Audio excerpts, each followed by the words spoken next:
തെരുവുനായകളുടെ കടിയേൽക്കുന്ന സംഭവങ്ങൾ ദിവസവും റിപ്പോർട്ട് ചെയ്യപ്പെടുന്നുണ്ട്. പക്ഷേ ഇതിൻ്റെയൊക്കെ തോത് നമുക്ക് ഈ കണക്കുകൾ വരുമ്പോഴാണ് മനസ്സിലാക്കുന്നത്. എത്രയോളം ആളുകൾ ഈ രീതിയിൽ ആശങ്കപ്പെട്ടുകൊണ്ടാണ് ഇങ്ങനെ വാക്സിൻ എടുക്കാൻ പോകുന്നത്. അവിടെ ഓമന മൃഗങ്ങളുണ്ട്.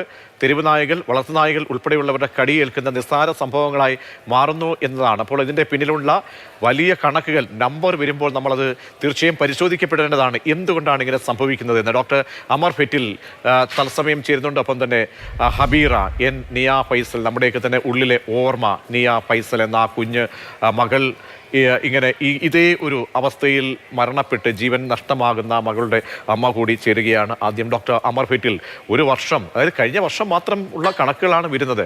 പേവിഷബാധ വാക്സിൻ 10 ലക്ഷത്തിലധികം പേർ എടുത്തു എന്ന് പറയുമ്പോൾ നോക്കണം ആ നമ്പറിൻ്റെ ഒരു ആഴം, ആ ഒരു തോത് എത്രത്തോളം ഉണ്ട്. അത് ആശങ്കപ്പെടുത്തുന്നതാണോ ശ്രീ അമർ ഫെറ്റിൽ?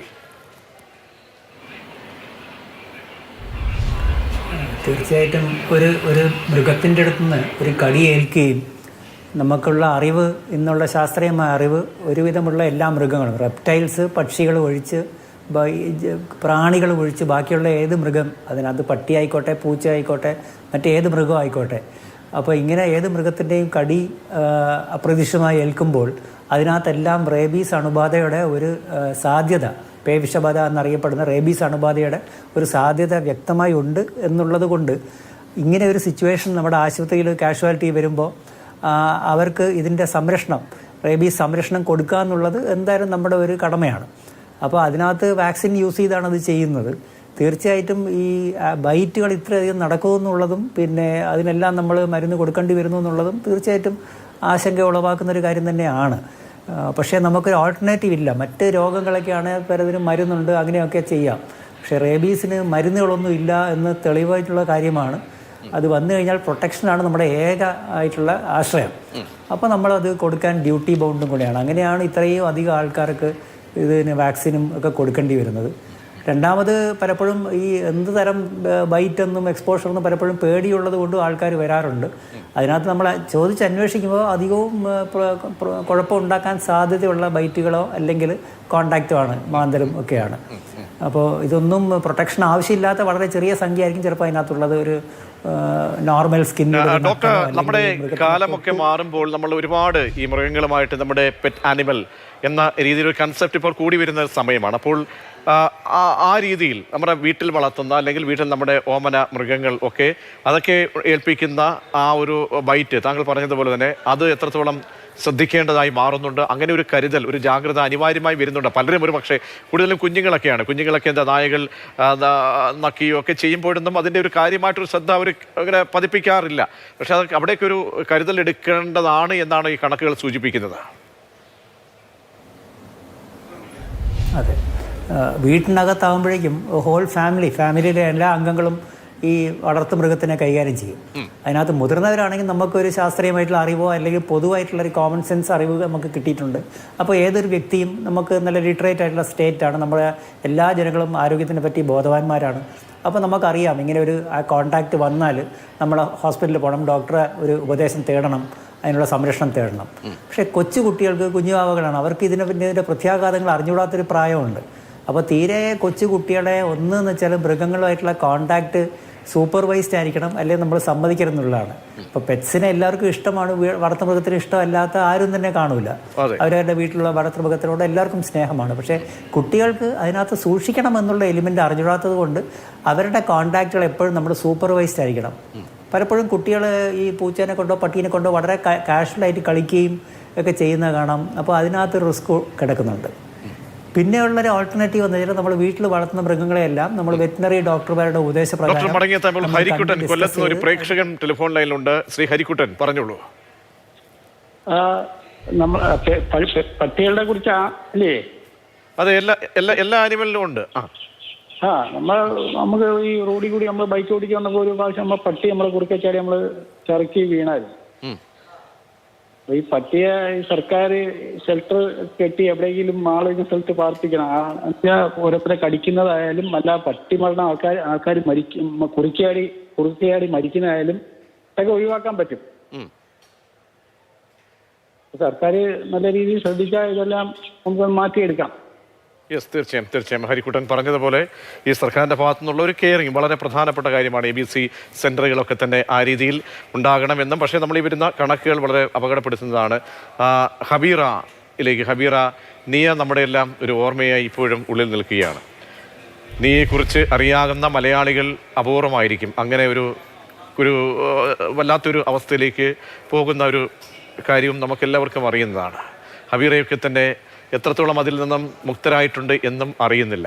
പക്ഷേ ഇങ്ങനെ വരുന്ന വാർത്തകളെ എങ്ങനെയാണ് സമീപിക്കാൻ ആഗ്രഹിക്കുന്നത്? കാരണം ഇത്രയും അധികം ആളുകൾ നായയുടെ ആയാലും അല്ലെങ്കിൽ മറ്റ് അനിമലിൻ്റെയൊക്കെ തന്നെ കടിയേറ്റ് കഴിഞ്ഞ വർഷം മാത്രം 30-ലധികം പേർ മരിച്ചു എന്ന് പറയുമ്പോൾ അത് ഉണ്ടാക്കുന്ന ഒരു ഞെട്ടലുണ്ടല്ലോ ഹബീറ. ഉണ്ട്. സത്യം പറഞ്ഞാൽ സങ്കടമാണ് സാറേ തോന്നുന്നത്. കാരണം എനിക്ക് പോയപ്പോഴേ ഞാൻ പറഞ്ഞു എല്ലാവരോടും, ഇനിയെങ്കിലും നമ്മുടെ പെരുകി വരുന്ന ഈ ഒരു നായശല്യം കൺട്രോൾ ചെയ്യണം. എല്ലാത്തിനെയും പിടിച്ച് പൂട്ടിയിടണമെന്നോ കൊല്ലണമെന്നോ ഒന്നും പറയുന്നില്ല. പക്ഷെ നമുക്ക് അതിനൊരു കൺട്രോൾ ഉണ്ടാവണം ഇല്ലേ? ഇപ്പം ഞാനിത് പറയുമ്പോൾ മിക്ക ആൾക്കാരും ചോദിക്കുന്നത് നിങ്ങൾ എന്തിനാ മക്കളെ ഇറക്കി വിട്ടേ എന്ന്. മക്കള് പുറത്തിറങ്ങി കളിക്കേണ്ടവരാ, മനുഷ്യര് ജോലിക്ക് പോകേണ്ടവരാ വലിയവര്. അപ്പം അങ്ങനെ ഇരിക്കുന്ന സാഹചര്യത്തിൽ ഈ സർക്കാർ നമ്മളോട് ചെയ്യുന്നത് ഒരു നീതികേടല്ലേ? ഇപ്പം എനിക്ക് നഷ്ടപ്പെട്ടത് അതൊരു എങ്ങനെ പറഞ്ഞു മനസ്സിലാക്കി തരണമെന്ന് എനിക്കറിയത്തില്ല. കാരണം ഒരസുഖത്തിൽ മരിച്ച ഒരു കുഞ്ഞല്ല. അത് കഴിഞ്ഞു ഒരു മോൻ മരിച്ചു. പിന്നെ ഒരുപാട് കുഞ്ഞുങ്ങളെ പട്ടി കടിക്കുന്നതും, അവരെ കഴിഞ്ഞ ദിവസം തന്നെ ഒരു പട്ടി കടിക്കാൻ വന്ന ഒരു കുഞ്ഞിനെ രക്ഷപ്പെടുത്താൻ പോയ ഒരു മനുഷ്യനെയാണ് ഓടയിലിട്ട് കടിച്ചു പറിച്ചത് അല്ലേ? അതെ. അപ്പൊ അങ്ങനെ എന്തെല്ലാം ഇതൊന്നും കാണുന്നില്ലല്ലോ എന്നുള്ളതാണ് എൻ്റെ സങ്കടം. നമ്മളൊരു സ്ഥാനത്ത് നമ്മൾ വോട്ട് ചെയ്ത് ഒരാളിനെ നമ്മളൊരു സ്ഥാനത്ത് ഇരുത്തുമ്പം നമ്മുടെ രക്ഷയിൽ ചിന്തിച്ചല്ലേ നമ്മൾ ഓരോന്നും ചെയ്യുന്നത്. തീർച്ചയായും അവിടെ ഹബീറ, ഈ നിയയ്ക്ക് എല്ലാ വാക്സിനും എടുത്ത ശേഷം, പ്രതിരോധ വാക്സിൻ എല്ലാം എടുത്ത ശേഷം പിന്നീട് മരണം സ്ഥിരീകരിക്കുകയായിരുന്നു അല്ലേ? അതെ, അതും പ്രതീക്ഷിക്കാതെ പറ്റിപ്പോയതാണ്. ഒരിക്കലും ആരും പ്രതീക്ഷിച്ചില്ല അവക്ക് അങ്ങനെ ഒരു പേവിഷബാധ ഉണ്ട് ഇല്ലെങ്കിൽ ഉണ്ടാവും എന്ന്. ഒരിക്കലും മനസ്സിൽ പോലും അത് ലാസ്റ്റ് ആ ഡോക്ടർ ഈ ഒരു അസുഖമാണെന്ന് പറഞ്ഞിട്ട് പോലും അത് വിശ്വസിക്കാൻ പറ്റാത്തൊരവസ്ഥയായിരുന്നു എൻ്റെത്. കാരണം കൃത്യമായിട്ടുള്ള വാക്സിൻ എടുത്തു എന്ന് അവർ എനിക്ക് ഉറപ്പ് തന്നു. പക്ഷെ ഞാൻ ആ കണ്ടു നിൽക്കുമ്പോഴും ഞാൻ അവരോട് പറഞ്ഞതാ, ഡോക്ടർ വാക്സിൻ കൃത്യമായിട്ട് ചെന്നിട്ടില്ല, പുറത്ത് പോയല്ലോ എന്ന് പറഞ്ഞപ്പോൾ പറഞ്ഞില്ല. അപ്പം നമ്മളൊരു ഡോക്ടറിൻ്റെ മുന്നിൽ നമ്മുടെ ശരീരവും കൊണ്ട് ചെല്ലുമ്പോൾ പൂർണ്ണമായിട്ട് നമ്മൾ അർപ്പിച്ച് ദൈവതുല്യമായിട്ടല്ലേ നമ്മൾ കാണുന്നത്. പക്ഷെ പുള്ളിക്കാരി പറഞ്ഞ ആ ഒരു വിശ്വാസത്തിലാണ് ഞാൻ വീട്ടിൽ കൊണ്ടുവന്നത്, നോക്കിയത് എല്ലാം.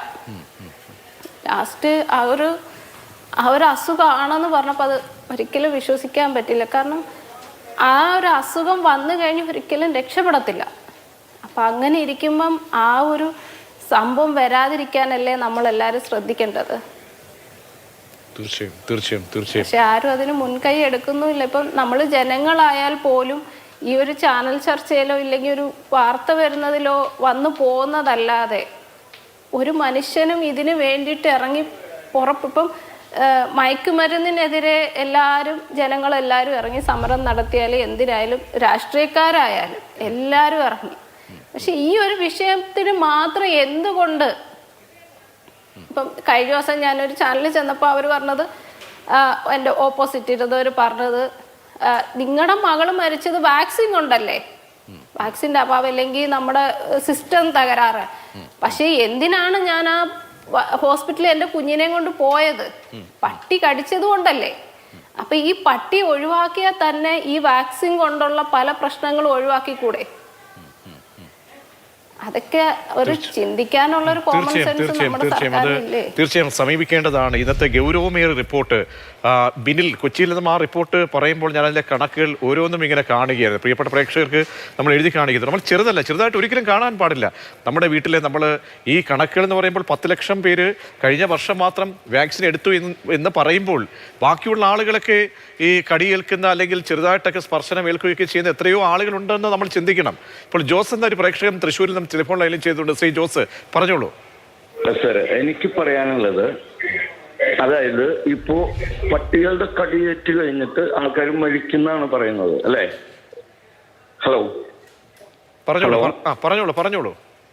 പറയുന്നത് ഞാൻ ചോദിക്കുന്നത്, പേവിഷബാധ സംഭവിച്ചതിന് ശേഷം നമ്മളെല്ലാം അസുഖങ്ങൾക്ക് ശേഷമാണ് ചികിത്സിക്കുന്നത്, അസുഖം വന്നിട്ടാണ് ചികിത്സിക്കുന്നത്. എന്തുകൊണ്ട് പേവിഷബാധയ്ക്ക് എതിരെയുള്ള ഒരു മെഡിസിൻ, ഒരു ഇഞ്ചക്ഷനോ എന്തോ സംതിങ് എന്തെങ്കിലും ആയിക്കോട്ടെ, ഇതേവരെ നമ്മുടെ ലോകത്ത് ഒരിടത്തും കണ്ടുപിടിക്കുന്നില്ല? അതാണ് എനിക്കറിയേണ്ടത്. തീർച്ചയായും അത് വളരെ പേവിഷബാധയ്ക്കെതിരെ ചികിത്സിക്കാനായിട്ടുള്ള മരുന്ന് എന്തുകൊണ്ട് കണ്ടുപിടിക്കുന്നില്ല? അതിനാരും എന്തുകൊണ്ട് താല്പര്യം എടുക്കുന്നില്ല? കാരണം 10 ആളെ, ആയിരക്കണക്കിന് ആൾക്കാരെ പട്ടി കടിച്ചാലോ അല്ലെങ്കിൽ പൂച്ച മാന്തിയാലോ ഈ പ്രതിരോധ കുത്തിവയ്പ്പ് എടുക്കാം. അതാണ് അവർക്ക് ലാഭം. കാരണം ഇതിന് മരുന്ന് കണ്ടുപിടിച്ചാലും മരിക്കുന്നത് വളരെ കുറച്ച് ആൾക്കാരാണ്. ഇപ്പൊ എന്റെ വീട്ടില് പൂച്ചകളും ഉണ്ട്, നായകളും ഉണ്ട്. ഇവരൊക്കെ എന്നെ മാന്താറുണ്ട്. മാന്തെന്ന് പറഞ്ഞാൽ ഗൗരവത്തിലല്ല, നമ്മള് ചിലപ്പോ ഭക്ഷണം കൊടുക്കുന്ന നേരത്തെ ഇങ്ങനെ അപ്പൊ കൈ കൊണ്ട് തട്ടി കൊണ്ട് കയറി ബ്ലഡ് വരാറുണ്ടൊക്കെ. ഞാൻ ഇതേവരെ ഒരു പ്രതിരോധ കുത്തിവയ്പ്പ് എടുത്തിട്ടില്ല. കാരണം എന്റെ വീട്ടിൽ വളർത്തുന്ന ഇതുകളാണ്, അവർക്കത് ഉണ്ടാവില്ല എന്നുള്ള വിശ്വാസമാണ് എനിക്ക്. വിശ്വാസമാണ് പലപ്പോഴും പ്രശ്നമായിക്കോട്ടെ സാർ. എന്തുകൊണ്ട് കൊറോണയ്ക്ക് 3 മാസത്തിനുള്ളിൽ ഇവിടെ മരുന്ന് കണ്ടുപിടിച്ചില്ലേ? എന്നിട്ട് അത് ആ പ്രതിരോധ കുത്തിവയ്പ്പ് എടുത്തവര് കംപ്ലീറ്റ് ഇപ്പോ ഒരുപാട് ദുരന്ത ഫലങ്ങൾ അനുഭവിച്ചുകൊണ്ടിരിക്കുകയാണ്. ഞാനൊരു മെഡിക്കൽ റെപ്പായിരുന്ന ആളാണ് കേട്ടോ സാർ. ഞാനൊരു മെഡിക്കൽ റെപ്പായിരുന്നു. അപ്പോ അതിന്റെ ദുരന്തങ്ങൾ തീർച്ചയായും ശ്രീ ജോസ് അങ്ങ് അഡ്രസ് ചെയ്യുന്ന കാര്യം എനിക്ക് മനസ്സിലായി. ഡോക്ടർ അമർപിറ്റ് അത് മറുപടി പറയും. അതിലേക്ക് വരുമ്പോൾ ശ്രീ നാസർ അമ്പലപ്പുഴയിൽ നിന്ന് മറ്റൊരു പ്രേക്ഷകൻ കൂടി ടെലിഫോൺ ലൈനിൽ ചെയ്യുന്നുണ്ട്. ശ്രീ നാസർ പറഞ്ഞോളൂ അങ്ങയുടെ അഭിപ്രായം. സാർ, ഇത് ശരിക്കും പറഞ്ഞു കഴിഞ്ഞാൽ ആ നിയ ഫൈസ് എന്ന ആ കുട്ടിയുടെ ഉമ്മ പറഞ്ഞത് വളരെ അർത്ഥവത്തായ ഒരു കാര്യമാണ്. നമുക്ക് ഈ തെരുവ് നായ ഇല്ലാതാക്കുന്നതിന് വേണ്ടി ആരാണ് ഇതിന് മുമ്പോട്ടിറങ്ങുന്നത്? ആരും ഇറങ്ങത്തില്ല. നേരെ മറിച്ച് ആ ഹബീബ എന്ന് പറഞ്ഞവര് പറഞ്ഞു ശരിയാ, ഒരു മറ്റ് മയക്കുമരുന്ന് ഇങ്ങനെയുള്ളതിന് എല്ലാവരും ചാടിത്തുള്ളി ഇറങ്ങുന്നുണ്ട്. പക്ഷെ ഇത് ശരിക്കും പറഞ്ഞു കഴിഞ്ഞു കഴിഞ്ഞാൽ ഇത് അതായത് പഞ്ചായത്തുകളോ അല്ലെങ്കിൽ കോർപ്പറേഷനോ അങ്ങനെയുള്ള ആൾക്കാർക്ക് അവർക്ക് ഓരോ പഞ്ചായത്തിനും അല്ലെ തദ്ദേശപരമായി ഇവർക്ക് അതിൻ്റെതായ അധികാരം കൊടുത്താൽ ആ ഏരിയയിലുള്ളത് കംപ്ലീറ്റ് അത് ഇല്ലാതാക്കുക എന്നുള്ളതല്ലേ അതിന്റെ മെയിൻ ആയിട്ടുള്ള കാര്യം. അങ്ങനെയുള്ള ഒരു സംവിധാനം ഇന്ന് നമ്മുടെ നാട്ടിൽ നടത്താവുന്നില്ല. ഒരു കുട്ടിയെ തെരുവ് നായ കടിച്ച് അതല്ലെങ്കിൽ ഒരു വണ്ടി തെരുവ് നായ വട്ടം ചാടി വണ്ടി ആക്സിഡന്റിൽ ആള് മരിച്ച് ഞാനും അനുഭവസ്ഥനാണ്. എന്റെ ഫ്രണ്ടിലും തെരുവ് നായ ചാടിയിട്ട് ഞാൻ ഇപ്പോഴും മുട്ടുനിവേദനയുള്ള ഒരു മനുഷ്യനാണ്. അതിന്റെയും കൂടെ അടിസ്ഥാനത്തിലാണ് ഞാനിപ്പോ ഇത് വിളിച്ചതിനകത്ത് ഞാൻ പറയുന്നത്. അതുകൊണ്ട് ഒന്നേ പറയാനുള്ളൂ, ഇതിനകത്ത് എത്രയും പെട്ടെന്ന് ഇതിന് അതായത് പഞ്ചായത്തുകൾക്കോ കോർപ്പറേഷനോ അവരുടെ ഏരിയയിൽ ഇത് നിർമ്മാർജ്ജനം ചെയ്യാനായിട്ടുള്ള ഒരു സംവിധാനം നമ്മുടെ ഭരണകർത്താക്കളിൽ നിന്നുണ്ടാകണം. തീർച്ചയായും നാസറും ജോസും ഒക്കെ പറഞ്ഞതുപോലെ നിസ്സാരമായിട്ട് ഈ സംഭവത്തെ കാണാൻ കഴിയുന്നില്ല. 10 ലക്ഷം ആളുകളാണ് ഏറ്റവും കൂടുതൽ. കഴിഞ്ഞ വർഷം മാത്രം ആളുകൾ ആലോചിക്കണം, കണക്ക് 10 ലക്ഷം പേർ വാക്സിൻ എടുത്തവരാണ്. നേരത്തെ ജോസ് ഉൾപ്പെടെ പറഞ്ഞതുപോലെ ഞങ്ങൾക്ക് കടിയേറ്റ് കഴിഞ്ഞാൽ ഞങ്ങൾ അതിനെ ഗൗരവത്തോടെ കാണുന്നില്ല എന്ന് പറയുന്ന എത്രയോ പേർ ബാക്കിയുള്ളവരുണ്ടാകും എന്നുകൂടി നമ്മൾ മനസ്സിലാക്കണം. ഡോക്ടർ അമർപെറ്റിലും ഇത് വലിയ ഒരു വിഷയമാണ്. ആ വിഷയത്തെ നമ്മൾ സമീപിക്കേണ്ട രീതി എങ്ങനെയാണ്? ചിലപ്പോൾ ഒരു പക്ഷേ ആളുകളുടെ അജ്ഞത നമ്മൾക്ക് ഒരു പരിധിവരെ നമ്മൾ മാറ്റിയേ പറ്റുകയുള്ളൂ. മാത്രവുമല്ല ഇതിനെ നിസ്സാരവൽക്കരിക്കുകയാണ്. നേരത്തെ പറഞ്ഞുവല്ലോ, ജോസ് എന്നൊരു പ്രേക്ഷകൻ പറഞ്ഞത് അങ്ങ് കേട്ടുവല്ലോ. അപ്പോൾ എത്രത്തോളം ഗൗരവത്തോടെ നമ്മൾ ഇതിനെ സമീപിക്കണം? കാരണം കണക്കുകൾ പറയുന്നതനുസരിച്ചാണെങ്കിൽ 2025 കണക്കുകൾ അനുസരിച്ച് ആരോഗ്യവകുപ്പിന്റെ കണക്കുകൾ പ്രകാരമാണെങ്കിൽ കഴിഞ്ഞ വർഷം 5,90,78 പേർക്ക് പൂച്ചകടിയേറ്റ് അതിന്റെ വാക്സിനുമായി ബന്ധപ്പെട്ട് വന്ന് സമീപിച്ച ആളുകളാണ്. അങ്ങനെ അപ്പോൾ ഈ വിഷയത്തെ നമ്മൾ എത്രത്തോളം അഡ്രസ് ചെയ്യേണ്ടതുണ്ട് ഡോക്ടർ? വളരെ ചൂണ്ടിക്കാണിച്ച പോലെ അങ്ങേയറ്റം ഗൗരവമേറിയൊരു വിഷയം തന്നെയാണിത്. 2 വശങ്ങളിൽ നിന്നാണ് ഇതിനെ നമ്മൾ നേരിടുന്നത്. ഒന്നെന്ന് വെച്ചാൽ ഇതിൻ്റെ നയപരമായിട്ടുള്ള പലതരം തീരുമാനങ്ങളും പോളിസീസ് എടുക്കുന്നതൊക്കെ ഒരു വശം. അത് സാധാരണ ജനങ്ങളുടെ അടുത്തല്ല ഇരിക്കുന്നെങ്കിലും ജനങ്ങളുടെ ഒപ്പീനിയനൊക്കെ അതിനകത്തോട്ട് കയറിപ്പോയി അങ്ങനെയാണ് ഒരു പോളിസി ഉണ്ടായി അല്ലെങ്കിൽ നയം രൂപീകരിച്ച് വരുന്നത്. അതൊരു വശം. അതിനകത്ത് നേരിട്ട് നമുക്കൊരു അതിനകത്തൊരു ഇൻ്റർവെൻഷൻ നേരിട്ടില്ല. പക്ഷേ നേരിട്ട് നമുക്ക് ഇതിനകത്ത് വലിയ കാര്യം ചെയ്യാനുണ്ട്. എന്നുവെച്ചാൽ ഒന്ന്, അപ്രതീക്ഷിതമായിട്ട് ഇന്ന് സംഭവിക്കുന്നത് ഇനിയും ഞാൻ പ്രതീക്ഷിക്കുന്നത് ഇനിയുള്ള വളരെ കൊല്ലങ്ങളും ഇത് തന്നെ മുമ്പോട്ട് പോകുന്നൊരു രീതിയാണ്. കാരണം മൃഗങ്ങളുമായിട്ടുള്ള കോൺടാക്റ്റുകൾ ഉണ്ടാവും. ആ നേരത്ത് ചെയ്യുന്ന 2 കാര്യങ്ങളാണ് ഒരാളുടെ ലൈഫ് രക്ഷിക്കുന്നതിനായിട്ട് ഏറ്റവും പ്രധാനപ്പെട്ടത്. ഒന്നെന്ന് പറഞ്ഞാൽ ഇമ്മീഡിയറ്റ് ആയിട്ട് എന്ത് ചെയ്യണം, ഉടനെ തന്നെ എന്ത് ചെയ്യണം. ഉടനെ ചെയ്യേണ്ട കാര്യങ്ങളുമുണ്ട്, അത് കഴിഞ്ഞിട്ട് പോയി ഹോസ്പിറ്റലിൽ ചെയ്യുന്ന കാര്യങ്ങൾ. ഉടനെ ചെയ്യുന്ന കാര്യങ്ങളുടെ കൂട്ടത്തിൽ ഏറ്റവും പ്രധാനമായിട്ടുള്ളത് അപ്പം തന്നെ എത്രയും പെട്ടെന്ന് ആ മുറിവിനെ നമ്മൾ കഴുകുന്നതാണ്. മുറിവിനെ കഴുകുക എന്ന് പറയുമ്പോഴേക്കും നമ്മൾ വെള്ളം ഒഴിച്ച് ടാപ്പ് തുറന്ന് റണ്ണിങ് വാട്ടർ, ഒഴുകിക്കൊണ്ടിരിക്കുന്ന വെള്ളത്തിൽ സോപ്പും കൂടെ അതിൻ്റെ കൂടെ പതച്ച് വളരെ കഠിനമായിട്ട് ഉരയ്ക്കാതെ അതേസമയം സോപ്പ് അത് നല്ലവണ്ണം മുറിവിൽ തട്ടുന്ന വിധത്തിൽ 15 മിനിറ്റ് നേരം. ഇത് കേൾക്കുമ്പോൾ പലരും ആലോചിക്കും 15 മിനിറ്റോ, ഇത് ഇത്ര നീണ്ട നേരമല്ല, അത്രയും നേരം എങ്ങനെ കഴുകും? അതല്ല, ഇതിന് വളരെ തെളിവുകളുള്ള കാര്യമാണ്. എത്രത്തോളം നേരം, അതായത് 15 മിനിറ്റാണ് റെക്കമെൻഡഡ് സമയം. 1/4 മണിക്കൂറാണ്, നമ്മൾ ഓർക്കണം, നല്ല സമയമാണ്. പെട്ടെന്നൊരു 3 മിനിറ്റ് 4 മിനിറ്റ് കഴുകി ഇങ്ങ് പോരുകയല്ല. മറ്റ് കാര്യങ്ങൾക്ക് കൈ കഴുകുന്ന 20 സെക്കൻഡ് അതല്ല, ഇത് 15 മിനിറ്റ് നേരം തന്നെയാണ്. ആ 15 മിനിറ്റ് നേരം സോപ്പ് ഉപയോഗിച്ച് ഒഴുകുന്ന വെള്ളത്തിൽ നമ്മൾ കഴുകിക്കൊണ്ടിരിക്കുക എന്നുള്ളതാണ് ഫസ്റ്റ് തിങ്. അപ്പോൾ അത് ഇമീഡിയറ്റായി ചെയ്യണം. അത് ഏത് ഭാഗത്തുള്ള മുറിവാണെങ്കിലും അപ്പം തന്നെ ചെയ്യുക. നീറ്റലുണ്ടാവും, അതൊക്കെ ശരി, പക്ഷേ ഉടനെ തന്നെ ചെയ്യുക. അമിതമായിട്ട് മുറിവിനകത്ത് ഒരയ്ക്കുകയൊന്നും ചെയ്യാതെ സോപ്പിൻ്റെ കോൺടാക്റ്റ് അവിടെ ഉണ്ടാകണം. ഇങ്ങനെ ചെയ്യുന്നതിൻ്റെ ഗുണം എന്താണ്? ഇനി കടിച്ചതോ നക്കിയതോ ആ കോൺടാക്റ്റ് വന്ന മൃഗത്തിൻ്റെ ഉമിനീരിൽ റേബീസ് അണുക്കളുണ്ടെങ്കിൽ അതിൻ്റെ ലോഡ് ഇത് ഗണ്യമായി കുറയ്ക്കും. അപ്പോൾ 15 മിനിറ്റ് കഴുകുന്നതിൽ കൂടിയ ഈ ലോഡ് ഗണ്യമായിട്ട് അങ്ങേ അറ്റം കുറച്ചിട്ട് അതിൽ നിന്ന് തന്നെ റേബീസ് വരാനുള്ള സാധ്യതയെ കുത്തനെ കുറയ്ക്കുകയാണ് ചെയ്യുന്നത്. അതുകൊണ്ടാണ് ഇതിൻ്റെ പ്രാധാന്യം 15 മിനിറ്റ് സോപ്പും ഒഴുകുന്ന വെള്ളത്തിൽ കഴുകണം എന്ന് പറയുന്നത്. ഇത് ചെയ്തു കഴിഞ്ഞാൽ നമുക്ക് അവിടെ ഒരു ആൻറ്റിസെപ്റ്റിക് മരുന്നുകൾ, ആൻറ്റിസെപ്റ്റിക് എന്ന് പറയുമ്പോൾ പ്രത്യേകിച്ചും ഈ വൈറസിനെതിരായിട്ട് ആക്ടിവിറ്റി ഉള്ള മരുന്നുകൾ, ഈ അയോഡിൻ കണ്ടൻറ്റ് ഉള്ളതുണ്ട്. നമുക്കെല്ലാവർക്കും അറിയാം, പലതരം കമേഴ്ഷ്യൽ പേരിൽ ഈ അയോഡിൻ DINE എന്നുള്ളൊരു ബീറ്റാഡിൻ, പയോഡിൻ, വോക്കഡിൻ മുതലായ പലതരം പേരുകളുമുണ്ട്. അപ്പോൾ അയോഡിൻ കണ്ടൻറ്റ് ഉള്ള ഏതെങ്കിലും ഒരു മരുന്ന് നമുക്ക് കിട്ടുന്നത്, ആ നേരത്ത് പെട്ടെന്ന് കിട്ടുന്നത് അപ്ലൈ ചെയ്യുക. ഇത്രയും ചെയ്തിട്ട് നമ്മൾ ആശുപത്രി പോവുക. അപ്പോൾ ആശുപത്രി പോയി കഴിഞ്ഞാൽ പിന്നെ അവിടുന്ന് അവർ ആൻറ്റി റേബീസ് കുത്തിവയ്പ്പിൻ്റെ കാര്യം പറയും. അപ്പോൾ അത് നല്ലോണം അത് ഒന്ന് നമ്മളോട് വ്യക്തമായി ചോദിക്കുന്നു. അപ്പോൾ എങ്ങനെയാണ് നക്കൽ, അത് പരിശോധിക്കുന്നത് കൊണ്ട് നക്കിയതാണോ, പോറലുണ്ടോ മുതലായ എല്ലാം പരിശോധിച്ചാണ് ഒരു ഡോക്ടർ ആ തീരുമാനത്തിലെത്തുന്നത്. ഇതൊന്നും ഡോക്ടർ വ്യക്തിപരമായ തീരുമാനമല്ല, ഡോക്ടർ മടങ്ങിയെത്ത ഇപ്പോൾ മാത്യു എന്ന പ്രേക്ഷകൻ തിരുവനന്തപുരത്ത് നിന്ന് ടെലിഫോണിൽ ചേരുന്നുണ്ട്. മാത്യു പറഞ്ഞോളൂ, ചോദിച്ചോളൂ.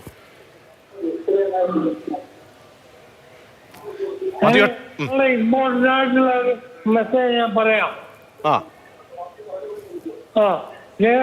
വളരെ രഹസ്യമായിട്ടുള്ള ഒരു കാര്യമാണ്. There is a nexus between medical mafia. Yes, പറഞ്ഞോളൂ. ടെലിഫോൺ ലൈനിൽ പ്രശ്നമുണ്ടതുകൊണ്ടാണ്. ഇപ്പോൾ രാജേഷ് മിസോറാമിൽ നിന്ന് ഒരു പ്രേക്ഷകൻ ചേരുന്നുണ്ട്. രാജേഷ് പറഞ്ഞോളൂ. സാറേ, എനിക്ക് പറയാനുള്ളത് പറഞ്ഞു കഴിഞ്ഞാൽ 2 കാര്യങ്ങളാണ്.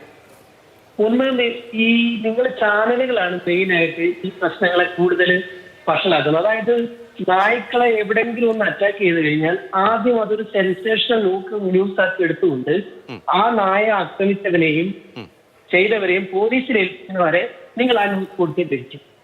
ശരിയല്ലേ? കേട്ടില്ല, ഒന്നുകൂടി. എന്റെ ഒരു കാഴ്ചപ്പാടില് ഏതെങ്കിലും ഒരു നായ ഏതെങ്കിലും ആൾക്കാരെ ദ്രോഹിക്കുകയാണെങ്കിൽ നിങ്ങൾ ആ ന്യൂസ് ചാനലിൽ കൊടുത്ത് അതിനെ ആ വ്യക്തിയെ പോലീസ് പിടിക്കുന്നത് വരെ നിങ്ങൾ ആ ന്യൂസ് ചാനലിൽ കൊടുത്തോണ്ടിരിക്കും.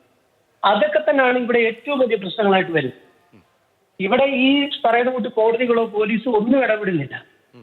എത്ര ആൾക്കാരാണ് ഇതിന്റെ ദുരിതങ്ങൾ അനുഭവിക്കുന്നവർക്കല്ലേ ഇതിന്റെ ബുദ്ധിമുട്ടുകൾ മനസ്സിലാക്കാൻ പറ്റും. നിങ്ങൾ യഥാർത്ഥത്തിൽ ഒരു പട്ടിയെ കൊല്ലുകയോ പിടിക്കുകയോ ചെയ്യുമ്പോൾ ആദ്യം ആ ന്യൂസുകൾ കാണിക്കാതെ നിങ്ങൾ തന്നെ 2 സൈഡിൽ നിൽക്കുന്നതിന്. തീർച്ചയായും രാജേഷിന്റെ വ്യക്തിപരമായിട്ടുള്ള അഭിപ്രായം അത് കൂടി ചർച്ച ചെയ്യപ്പെടുകയാണ്. ഇപ്പോൾ നമ്മോടൊപ്പം വീണ്ടും ചേരുന്നുണ്ട് ഹബീറ.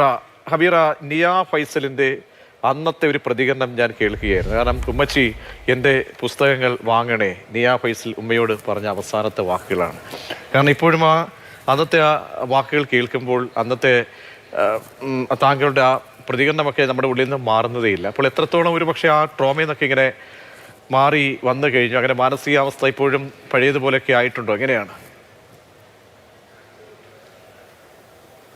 അത്? ഒരിക്കലും എൻ്റെ മരണം വരെ അതൊരിക്കലും മാറില്ല. കാരണം ഒരു പെട്ടെന്ന് പോയൊരവസ്ഥയല്ല, അവളുടെ ഓരോ അവസ്ഥയും, അതായത് മരിക്കുന്നതിൻ്റെ രാവിലെ വരെ ഞാൻ അവളുടെ കൂടെ ഉണ്ടായിരുന്നു. അവക്കുണ്ടാവുന്ന ഓരോ നിമിഷത്തെ മാറ്റങ്ങളും ഞാൻ കണ്ടാണ് ലാസ്റ്റ് മരണം വരെ ഞാൻ നിന്നത്. അപ്പോഴും മനക്കരുത്തോടെ നിന്നത് എൻ്റെ മകൾ അറിയരുത് അവൾ മരിക്കാൻ കിടക്കുകയാണ് എന്നറിയരുത് എന്നുള്ളൊരു മനക്കരുത്തിലാണ് ഞാൻ അവരുടെ കൂടെ നിന്നത്. ഇപ്പം നമുക്ക് പറയാം പേവിഷബാധ ഏറ്റാ കുട്ടി മരിച്ചു, ഇല്ലെങ്കിൽ ആ മനുഷ്യൻ മരിച്ചു എന്ന് പറയാം. പക്ഷെ അവർ ഈ വിഷം തല കയറുന്നിടം മുതൽ അവരനുഭവിക്കുന്ന ഒരവസ്ഥയുണ്ട്. അത് ഒരിക്കലും നമുക്കത് എക്സ്പെക്റ്റ് ചെയ്യാൻ പറ്റാത്തൊരവസ്ഥയാണ്. ഒരു ഭ്രാന്ത് വന്നാണ് കാണൂ, അതായത് മെൻ്റൽ ചേഞ്ച്. അവർക്ക് രണ്ടവസ്ഥയുണ്ട്. ആ വൈറസ് കൂടുന്തോറും അവർ പട്ടിയെ പോലെ ആവും, ചില നേരം അവർ മനുഷ്യനെ പോലെ പ്രവർത്തിക്കും. അത് കണ്ടു നിൽക്കുന്നത് നമുക്ക് സഹിക്കാൻ പറ്റില്ല. ആ അവസ്ഥ അനുഭവിക്കുന്ന അവരുടെ അവസ്ഥ ചിന്തിച്ച് നോക്കാൻ പറ്റുമോ? നമുക്കൊരു സെക്കൻഡ് നമുക്കത് ചിന്തിക്കാൻ പറ്റുമോ എനിക്ക് അങ്ങനെ വന്നാൽ എന്താവുമെന്ന്? അപ്പം എത്രയോ മനുഷ്യരാണ് ഈ ഒരു അവസ്ഥ കടന്നുപോയി മരണത്തിന് കീഴടങ്ങിയിട്ടുള്ളത്. അതൊന്നും ഒരിക്കലും മറക്കാൻ പറ്റാത്തിടത്തോളം കാലം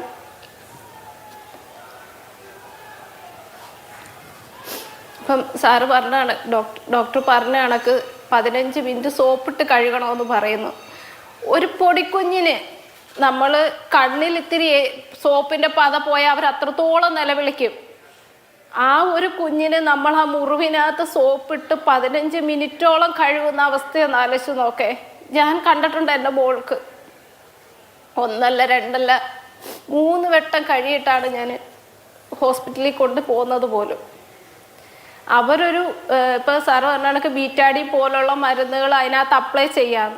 ഞാൻ അവിടെ കാഷ്വാലിറ്റി പറഞ്ഞപ്പോൾ അവർ എൻ്റെ അടുത്ത് ചോദിച്ചത്, ഞാൻ പറഞ്ഞു ബീറ്റാഡിൻ വെച്ചെങ്കിൽ അതൊന്നും ക്ലീൻ ചെയ്ത് വിടെന്ന് പറഞ്ഞപ്പോൾ അവർ പറഞ്ഞത് സോപ്പിട്ട് കൈ കഴുകിയില്ലേ അത് മാത്രമാണ് അതിൻ്റെ ട്രീറ്റ്മെൻറ്റ്, ഞങ്ങൾക്ക് അതിനകത്തൊന്നും ചെയ്യാനില്ല എന്നാണ് പറഞ്ഞത്. അപ്പം ഇതിനകത്ത് ആരാണ് സാറേ കുറ്റക്കാരായി വരുന്നത്? ഈ 4-5 വർഷം അവർ MBBS പഠിച്ച് ഓരോ അസുഖത്തിനെ കുറിച്ച് പഠിച്ച് വന്നിരിക്കുമ്പോൾ ഒരു പേഷ്യൻറ്റിനെ കൊണ്ടുവരുമ്പോൾ ഏതൊക്കെ രീതിയിൽ ഇപ്പം ഇന്ന അസുഖത്തിന് ഈ രീതിയിലുള്ള ട്രീറ്റ്മെൻറ്റ് ചെയ്യണമെന്നൊക്കെ പഠിച്ചല്ലേ ഇവർ വന്നിരിക്കുന്നത്. അപ്പം ചില ഗവൺമെൻറ് ഹോസ്പിറ്റലിലെ ഡോക്ടേഴ്സിനൊരു ഹുങ്കുണ്ട്, എനിക്ക് ഗവൺമെൻറ് ജോലി കിട്ടിക്കഴിഞ്ഞാൽ പിന്നെ എന്നെ കവിച്ച് വെച്ചിട്ട് വേറൊരു മനുഷ്യനില്ല എന്നുള്ളത്. പാവങ്ങളോട് കാണിക്കുന്ന അത്രയും ക്രൂരതയാണ്.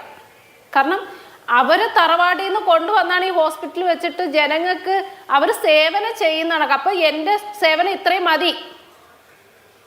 പക്ഷെ അവരൊന്ന് ചിന്തിക്കണം, ഈ ജനങ്ങളുടെ കയ്യിൽ നിന്ന് പിടിച്ച് പറിച്ച് മേടിച്ചിട്ടാണ് ഇവർക്ക് ശമ്പളം കൊടുക്കുന്നതെന്ന്. അപ്പം ജനങ്ങൾക്ക് ഇവർ കാലിന് കീഴിൽ കിടക്കേണ്ട അവസ്ഥയാണ്. അവരുടെ ഡോക്ടർ പദവി മാത്രമേ അവർക്ക് സ്വന്തമായിട്ടുള്ളൂ. അവർക്ക് ശമ്പളം കൊടുക്കുന്നത്, അവർ സേവനം ചെയ്യുന്നത് ജനങ്ങൾക്ക് വേണ്ടിയിട്ടായിരിക്കണം. പക്ഷെ നമ്മുടെ ഗവൺമെൻറ് ആശുപത്രിയിൽ അങ്ങനെ അല്ല ചെയ്യുന്നത്. അവരെ കവിഞ്ഞ് വേറെ ഒരു മനുഷ്യനും ഇല്ല.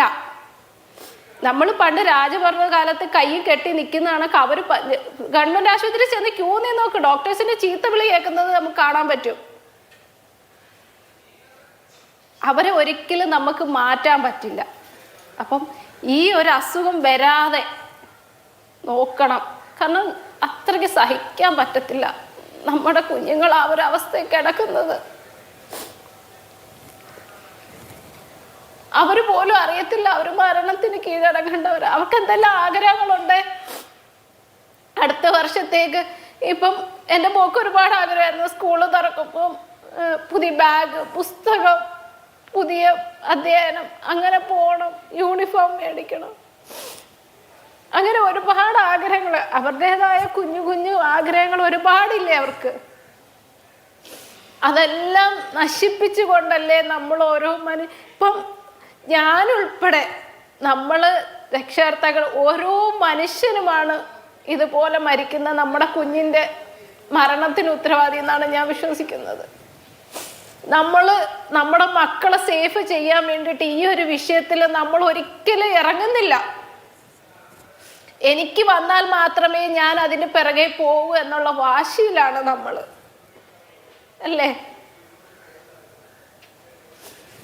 ഇനിയും ഒരു കുഞ്ഞുങ്ങൾക്ക് അത് വരാതെ തീർച്ചയായും അതിന് ഒരിക്കലും നമ്മുടെ സർക്കാരോ ഒന്നും ചെയ്യത്തില്ല, അതെനിക്ക് നല്ലോണം. പക്ഷെ നമ്മൾ ഇറങ്ങുക, നമ്മൾ നമ്മുടെ മക്കൾക്ക് വേണ്ടിയിട്ട് നമ്മൾ ഇറങ്ങണം. എങ്കിൽ മാത്രമേ ഇതിനൊരു തീരുമാനം ഉണ്ടാകത്തുള്ളൂ എന്നാണ് എൻ്റെ അപേക്ഷ. തീർച്ചയായും നിയ, ഫൈസൽമാർ ഇനി ഉണ്ടാകരുത് എന്ന ആ ഒരു വലിയൊരു ഉള്ളിൽ നിന്ന് വരുന്ന ആ ഒരു വേദനയാണ് അത്. ഹബീറയുടെ ആ ഒരു വേദന ഉള്ളിൽ നിന്നും തീർച്ചയായും എല്ലാവരും അത് കേൾക്കേണ്ടതാണ്. നമ്മൾ പലപ്പോഴും നമ്മൾ ഇത്തരം വാർത്തകളെ സമീപിക്കുമ്പോൾ ആ വാർത്തകളുടെ ആഴം വളരെ പ്രധാനപ്പെട്ടതാണ്. നമ്മൾ ഓരോ ദിവസവും ആക്സിഡൻ്റ് ഉണ്ടാകുന്നുണ്ട്. ആക്സിഡൻ്റ് എണ്ണം നമ്മൾ കേൾക്കുമ്പോഴാണ്, കാരണം 6 മാസത്തെയും 1 വർഷത്തേക്ക് ആക്സിഡൻ്റ് എണ്ണം കേൾക്കുമ്പോഴാണ് ഉള്ളിൽ ഇത്രയും പേരാണല്ലോ റോഡിൽ പൊലിയുന്നത് എന്നതുപോലെയാണ്. ഇത്രയും അധികം ആളുകൾക്ക് നായകടിയേൽക്കുന്നു, അവർ വാക്സിൻ എടുക്കാൻ വരുന്നു എന്ന് പറയുമ്പോൾ സില്ലിയല്ല. കണക്കുകൾ പരിശോധിച്ച് കഴിഞ്ഞാൽ ഈ 31 മരണങ്ങൾ നേരത്തെ ഞാൻ സൂചിപ്പിച്ചുവല്ലോ, അതിൽ 7 പേർ മരണപ്പെട്ടത് നായയോ പൂച്ചയോ അല്ലാതെ മറ്റ് മൃഗങ്ങളുടെ കടിയേറ്റി എന്നുള്ളതാണ്. അത് പക്ഷേ തിരിച്ചറിയാൻ സാധിച്ചിട്ടില്ല എന്നാണ് കണക്കുകൾ വരുന്നത്. അതെന്തുകൊണ്ടായിരിക്കാം അങ്ങനെ? പലപ്പോഴും നമ്മൾക്ക് പേവിഷബാധ അല്ലെങ്കിൽ പറയുമ്പോൾ തന്നെ ആൾക്കാരുടെ മനസ്സിൽ ഏറ്റവും ആദ്യം വരുന്നത് പട്ടിയും പൂച്ചയോ, പട്ടിയാണ് ഏറ്റവും ആദ്യം വരുന്നത് മനസ്സിൽ. പൂച്ച തന്നെ അതിന് ശേഷമാണ്. അതുകൊണ്ടാണ് പലപ്പോഴും പൂച്ച കടിക്കുകയോ മാന്തോ ചെയ്തു കഴിഞ്ഞാൽ ചിലപ്പോൾ അതിന് ഒരു വേണ്ടത്ര ഗൗരവം കൊടുക്കാതിരിക്കുന്ന സംഭവങ്ങളും ഉണ്ട്. ഇനി ഇത് രണ്ടും കഴിഞ്ഞാൽ മറ്റ് മൃഗങ്ങളുടെ കടിയിൽ നിന്നോ മാന്തൽ നിന്നോ ഇങ്ങനെ വരാമെന്നുള്ളതിൻ്റെ ഒരു സങ്കല്പം തീരെ ഇല്ലാതെയാണ് ഇരിക്കുന്നത്. അപ്പോൾ ഈ ഒരു അറിവാണ് ഇതിനകത്ത് ഏറ്റവും, ഇപ്പോൾ നേരത്തെ പറഞ്ഞു കുത്തിവെപ്പിൻ്റെ കാര്യം പറഞ്ഞു, നയത്തിനെ പറ്റി പറഞ്ഞു. പക്ഷേ ആരോഗ്യത്തിൻ്റെ പല സിറ്റുവേഷനിലും പബ്ലിക് ഹെൽത്ത്, പൊതുജനാരോഗ്യത്തിനകത്ത് പലതും നമ്മൾ നേട്ടങ്ങൾ നേടിയിട്ടുള്ളത് പൊതുജനങ്ങളുടെ അറിവ് കൂട്ടുന്നതിൽ കൂടെയും അതിൽ ശരിയാണ്, ഈ അറിവിന് എനിക്ക് കാര്യമുണ്ടെന്നുള്ള അവബോധം വരുത്തുകയും അതിൽ നിന്ന് ഒരു പൊതുജനങ്ങളുടെ ഒരു വ്യക്തിയുടെ പെരുമാറ്റം അല്ലെങ്കിൽ അതിൽ നിന്ന് വരുന്ന ഒരു ബിഹേവിയർ ചേഞ്ച് അല്ലെങ്കിൽ ഡിഫറൻ്റ് ആയിട്ടുള്ള ഒരു ആക്ഷനിൽ നിന്നാണ്. അപ്പോൾ ഇത് കൊടുക്കുന്നത് നമുക്ക് ആരോഗ്യവകുപ്പിൽ നിന്നും മറ്റ് വിദ്യാഭ്യാസ വകുപ്പ് മുതലായ എല്ലാവരും ഈ അറിവ് കൊടുക്കുന്നുണ്ട്. ഇന്നൊരു പബ്ലിക് വിഷയമാണ് ഈ അറിവ്. അപ്പോൾ അത് കേട്ട് ഡോക്ടർ ഒന്ന് തുടരണം. ഒരു ആബിദ എന്ന ഒരു പ്രേക്ഷക കൊല്ലത്ത് നിന്നും ചെയ്യുന്നുണ്ട്. ആബിദ, ഡോക്ടർ അടക്കമുണ്ട്, പറഞ്ഞോളൂ. ഡോക്ടറെ, പിന്നെ ഞങ്ങളെ ഈ നാട്ടിൽ ഭയങ്കര പട്ടിശല്യമാണ്. ഞങ്ങള് അധികാരികളോടൊക്കെ പറഞ്ഞിട്ടുണ്ട്. പക്ഷെ എന്നിട്ട് ഈ അടുത്ത സമയത്ത് ഇതിനെ കൂടെ ഒരു വണ്ടി പോയിട്ട് ആ പട്ടിയൊന്നും പിടിച്ചില്ല. എന്നിട്ട് അവർ പറഞ്ഞ് പട്ടിയെ ഞങ്ങൾ പിടിക്കാൻ വന്നേന്ന് പറഞ്ഞു പോയി. കുറച്ച് കഴിഞ്ഞപ്പോൾ ഉണ്ട് പട്ടികളെല്ലാം അവിടെ നിരന്ന് കിടക്കുന്നത്. ഇതിന് ഒരു പരിഹാരം കാണണം. പിന്നെ അതുപോലെ തന്നെ പിന്നെ ഡോക്ടർമാര് MBBS പഠിക്കുന്ന ഞങ്ങളെയൊക്കെ പൈസ ഉണ്ടാ, പക്ഷെ ഗവൺമെന്റ് ആശുപത്രി ചെല്ലുമ്പോൾ അറിയാം അവിടുത്തെ വിശേഷം. പിന്നെ ചില ഡോക്ടർമാര് 100 പേരെ നോക്കത്തുള്ളൂ, 175 പേരെ നോക്കത്തുള്ളൂ. പിന്നെ അവരെ വീട്ടിൽ പോയി കാണും. അങ്ങനെയുള്ള അവസ്ഥയാ. അതിനും ഒരു പരിഹാരം കാണണം. എനിക്ക് പറയാനുള്ളത് ഇത്രയാണ്. ശരി ആബിദ. ഡോക്ടർ നമ്മൾ പറഞ്ഞത് എല്ലാ ആളുകളുടെയും ഇത് കേൾക്കുമ്പോൾ, ഈ വാർത്ത കേൾക്കുമ്പോൾ വരുന്ന ഉള്ളിലെ ആശങ്കയാണ്. അത് നമുക്ക് തുടരാം. താങ്കൾ പറഞ്ഞു വന്ന കാര്യം. അതെ. അപ്പോൾ അതുകൊണ്ട് ഏത് മൃഗത്തിൻ്റെ കോൺടാക്റ്റ് ഉണ്ടായാലും ഇതിനുള്ള പ്രതിരോധം തുടങ്ങണം. ആ കഴുകലിൽ നിന്നുള്ള പ്രതിരോധം ആദ്യം വീട്ടിൽ നിന്ന് ചെയ്യാവുന്ന, പബ്ലിക്കിന് ചെയ്യാവുന്ന അതാണല്ലോ. ഒരു വ്യക്തിക്ക് ചെയ്യാവുന്ന ഏറ്റവും അധികം ആ കഴുകൽ വൃത്തിയാക്കലുമാണ് വൈറസിൻ്റെ അളവ് കുറയ്ക്കാമെന്ന് ചെയ്യുന്നത്. ഇനി അതുപോലെ കുട്ടികളുടെ കാര്യത്തിൽ പ്രത്യേക ശ്രദ്ധ വേണം. കുട്ടികൾ ഇപ്പം സ്കൂളിൽ പോകുന്ന കുട്ടി സ്കൂളിൽ പോയി തിരിച്ചു വരുന്നുണ്ടെങ്കിൽ എന്തെങ്കിലും സംഭവിച്ചു കഴിഞ്ഞാൽ ചിലപ്പോൾ ഒരു കുട്ടിക്ക് ഇത് വീട്ടിൽ പറയണം എന്ന് ചിലപ്പോൾ തോന്നിക്കാണില്ല. അപ്പോൾ കൊച്ചു കുട്ടികളാണെങ്കിൽ പോലും നമ്മൾ വീട്ടു സംഭാഷണത്തിനകത്തും മറ്റു കാര്യങ്ങളും മൃഗങ്ങളെ പറ്റിയും പെറ്റ്സിനെ പറ്റിയൊക്കെ വീട്ടിൽ സംസാരങ്ങളുണ്ടാവുമല്ലോ. വളരെ ചെറിയ പ്രായം, ഈവൻ നമ്മൾ നഴ്സറി പ്രായമൊക്കെ ആയി വന്ന് നമ്മൾ കുട്ടിയോട് പല കൊച്ചു അറിവുകൾ കൊടുക്കുന്ന കാലത്ത് തന്നെ മൃഗങ്ങൾ എന്തെങ്കിലും കടിക്കുകയോ നക്കുകയോ ചെയ്തു കഴിഞ്ഞാൽ അത് വീട്ടിൽ വന്ന് മക്കൾ നമ്മളോട് പറയണം, അച്ഛനോട് പറയണം, അമ്മയോട് പറയണം എന്നൊക്കെ പറഞ്ഞിട്ട് ആ രീതിയിലൊരു അറിവും കൂടെ കൊടുത്തു കഴിഞ്ഞാൽ കുട്ടികളത് മറന്നു പോകത്തില്ല. പലപ്പോഴും കുട്ടിക്ക് പറ്റുന്നത് ഇങ്ങനെ മറന്നു പോകുന്നതാണ്. പിന്നെ മൂന്നാമത്തെ ഒന്നുള്ളത് ഈ കൊച്ചു മൃഗങ്ങൾ. ഇപ്പോൾ ഫോർ എക്സാമ്പിൾ പട്ടി, പൂച്ച ശരി, പക്ഷേ പട്ടിയുടെ കുഞ്ഞോ പൂച്ചയുടെ കുഞ്ഞോ ചിലപ്പോൾ തട്ടുകയോ പിടിക്കുകയോ ഒക്കെ അതിനെ ചെയ്യുമ്പോൾ കൊച്ചു മൃഗമല്ലേ അപ്പോൾ കുഴപ്പമില്ല എന്നൊരു തെറ്റിദ്ധാരണയുണ്ട്. അങ്ങനെയല്ല, കൊച്ചു മൃഗങ്ങളാണെങ്കിലും അതിൽ നിന്നും ഈ അസുഖം വരാം. അപ്പോൾ അങ്ങനത്തെ ഒരു കോൺടാക്റ്റ് ആണെങ്കിലും കഴിയുന്നത്ര ഒഴിവാക്കുക. അറിഞ്ഞുകൂടാത്ത മൃഗങ്ങളെ ഹാൻഡിൽ ചെയ്യാതിരിക്കുക.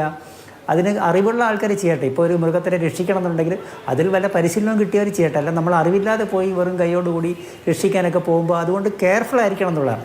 രക്ഷിക്കണമെന്നല്ല പറയുന്നത്, പക്ഷേ കെയർഫുള്ളായിട്ടും അതിനെപ്പറ്റി വിഷയത്തിനെ പറ്റി അറിയാവുന്നവർ ഹാൻഡിൽ ചെയ്യുന്നത് എപ്പോഴും ബെറ്ററാണ്. പിന്നെ നാലാമത്തെ ഒന്ന് ഇതാണ് ഈ അവബോധം എന്ന് ഞാൻ പറഞ്ഞു. ഇപ്പോൾ ചില വളരെയധികം വിദ്യാഭ്യാസമുള്ള ആൾക്കാർ തന്നെ പറയും ഇതൊക്കെ എനിക്കറിയാം, പക്ഷേ എൻ്റെ നായ്ക്ക് കുഴപ്പമൊന്നുമില്ല. അപ്പോൾ അതെടുത്ത് മുഖത്ത് വയ്ക്കുക, അത് നമ്മളെ കാലും കൈയൊക്കെ കൗവിക്കുക, അത് നക്കിക്കഴിഞ്ഞാൽ കുഴപ്പമില്ല. നമ്മൾ എത്രയോ കാണാറുണ്ട് മുഖത്തൊക്കെ പട്ടികളിങ്ങനെ സ്നേഹം പ്രകടിപ്പിക്കുന്നത്, അത് ഗ്ലോറിഫൈ ചെയ്യുന്ന ആൾക്കാരുമുണ്ട്. ഇവിടെ എല്ലാം സൂക്ഷിക്കണം. കാരണം അണുക്കൾക്ക് വ്യക്തിപരമായി ആരോടും ദേഷ്യവുമില്ല, ആരോടും പേടിയുമില്ല, ആരോടും റെസ്പെക്റ്റും ഇല്ല. നമ്മുടെ ഒരു അണുബാധയാണ് ഫൈറ്റ് ചെയ്യുന്നത്. അപ്പോൾ വളരെ ശാസ്ത്രീയമായിട്ടുള്ള രീതിയിൽ തന്നെ അതിനെ കൈകാര്യം ചെയ്ത് കഴിഞ്ഞാൽ നമുക്ക് ആദ്യത്തെ ഒരു ഭാഗം വിജയമാകും. പിന്നെ ഇതിനകത്ത് ഒരു അഭിപ്രായം പറഞ്ഞതിനോട് ഞാൻ വളരെ ബഹുമാനത്തോടുകൂടി ചെറുതായി വിയോജിക്കുകയാണ്. ഞാനും 10-30 കൊല്ലം ഗവൺമെൻറ് ആശുപത്രികളിൽ ജോലി ചെയ്തിട്ടുള്ളതാണ്.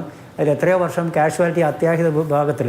പക്ഷേ എനിക്ക് എൻ്റെ അനുഭവത്തിൽ കണ്ടിട്ടുള്ളതിൽ എത്രയോ തവണ നമ്മുടെ ജീവനക്കാർ, അത് നേഴ്സായിക്കോട്ടെ, അറ്റൻഡർ ആയിക്കോട്ടെ, ചിലപ്പോൾ സെക്യൂരിറ്റി ജീവനക്കാരായിക്കോട്ടെ, ഡോക്ടർമാരായിക്കോട്ടെ, എനിക്ക് തന്നെ അതിശയം തോന്നും, നമുക്ക് അഭിമാനം തോന്നുന്നൊരു വിധത്തിൽ അത്രയും അനുകമ്പയോടുകൂടിയും അത്രയും സ്നേഹത്തോടു കൂടിയും ഒരു പരിചയമില്ലാത്ത വ്യക്തികളോട് സംസാരിക്കുകയും പെരുമാറുകയും ചെയ്യുന്ന കണ്ടിട്ടുണ്ട്. അത് കണ്ടിട്ട് എനിക്ക് വളരെയധികം അഭിമാനവും സന്തോഷവും ഇതുവരെ തോന്നിയിട്ടുണ്ട്. കാരണം ഇവർ ഇത്രയും സ്നേഹമായിട്ട് പെരുമാറുന്നത് കാണുമ്പോൾ നമുക്ക് തീർച്ചയായിട്ടും സന്തോഷമാണ്. അപ്പോൾ ഈ നമ്മളങ്ങനെ അടച്ച് പറയാൻ സാധിക്കില്ല എന്നുള്ളതും കൂടെ ഒന്ന് വളരെ സ്നേഹത്തോടു കൂടി ഞാൻ ഓർമ്മിപ്പിക്കാതിരിക്കാൻ വയ്യ, അതുകൊണ്ട് അത് പറഞ്ഞതാണ്.